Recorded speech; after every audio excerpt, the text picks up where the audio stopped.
Dalam sebuah rapat dengar pendapat di DPR baru-baru ini, yang mengundang Badan Usaha Milik Negara atau BUMN di bidang usaha pertambangan, anggota DPR meminta dilibatkan di dalam kegiatan CSR perusahaan, seperti mengingatkan agar BUMN tersebut membalas budi. Karena anggota DPR tersebut sudah pernah membantu operasional perusahaan.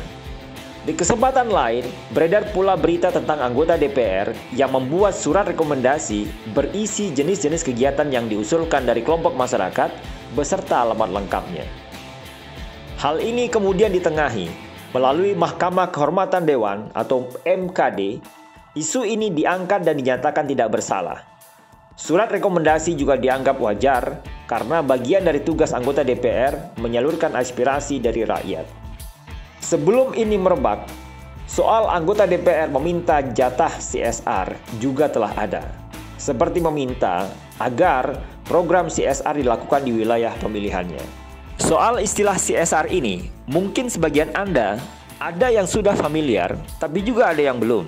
Istilah CSR ini perlu diklarifikasi dulu, di mana CSR yang dimaksud adalah komitmen dan tanggung jawab perusahaan untuk melakukan kerja-kerja pemberdayaan masyarakat. Channel ini banyak menguliti tentang CSR dengan berbagai perspektif dan prakteknya. Namun, untuk kali ini, kita ikuti persepsi CSR ala isu yang tengah hangat ini, yang memang ala persepsi yang berkembang di negara kita. Kembali ke tingkah anggota DPR ini, yang meminta pelibatan dalam program CSR. Salahkah yang mereka lakukan? Sepanjang yang disampaikan masih dalam porsinya, tidak akan ada masalah. Sebagai lembaga yang melahirkan undang-undang dan mengawasinya, regulasi CSR yang dimaksud memang sudah dibuat. Pasal 74 Undang-Undang Nomor 40 Tahun 2007 tentang perseroan terbatas mengatur mengenai tanggung jawab sosial dan lingkungan, di mana perseroan yang menjalankan kegiatan usahanya di bidang dan atau berkaitan dengan sumber daya alam wajib melaksanakan tanggung jawab sosial dan lingkungan tersebut. Di sektor tambang mineral dan batu bara, ada Peraturan Menteri SDM Nomor 41 Tahun 2016 tentang pengembangan dan pemberdayaan masyarakat, di mana perusahaan akan mengusulkan program CSR dan anggarannya ke pemerintah sebelum tahun berjalan. Pun juga di industri migas, perusahaan akan menyampaikan ke pemerintah untuk dimintakan persetujuan karena akan dimasukkan di dalam perhitungan cost recovery dan belakangan gross split. Khusus BUMN, ada Permen BUMN tentang program kemitraan dan bina lingkungan yang dalam kurun waktu 10 tahun terakhir mengalami revisi berkali-kali. Kembali ke anggota DPR, apakah yang mereka lakukan ke perusahaan masih dalam porsinya atau tidak? Sulit untuk memberikan jawaban yang pasti. Sebelum perusahaan bersuara keras mengeluhkan ini, artinya mereka keberatan dengan permintaan tersebut. Jika perusahaan sungkan, asosiasi dan lembaga yang mewakili perusahaan bisa turun tangan, melakukan advokasi. Bagi perusahaan, kegiatan CSR yang mereka lakukan terutama sekali bertujuan untuk membangun hubungan mutualis dengan masyarakat sekitar di mana mereka beroperasi, bukan di tempat yang lain. Sehingga, perusahaan mendapatkan izin sosial untuk beroperasi.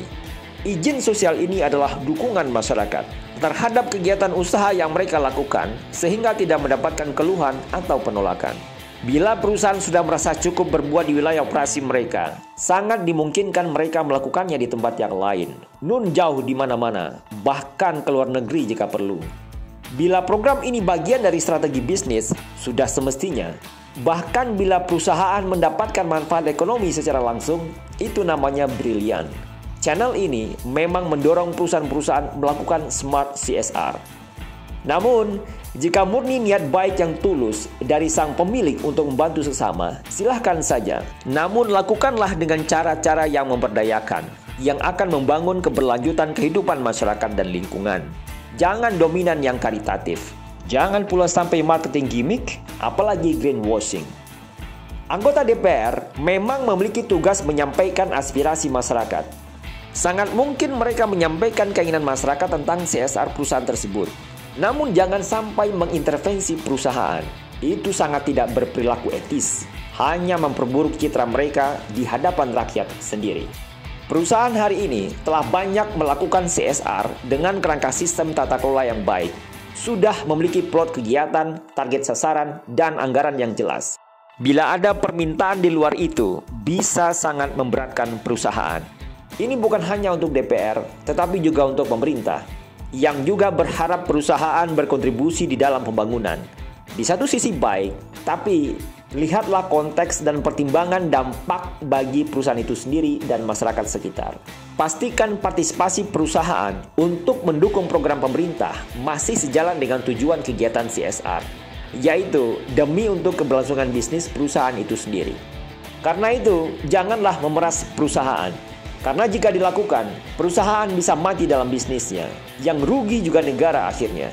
Berkurang pemasukan pajak, hilang mata pencaharian, muncul masalah sosial dan ekonomi baru.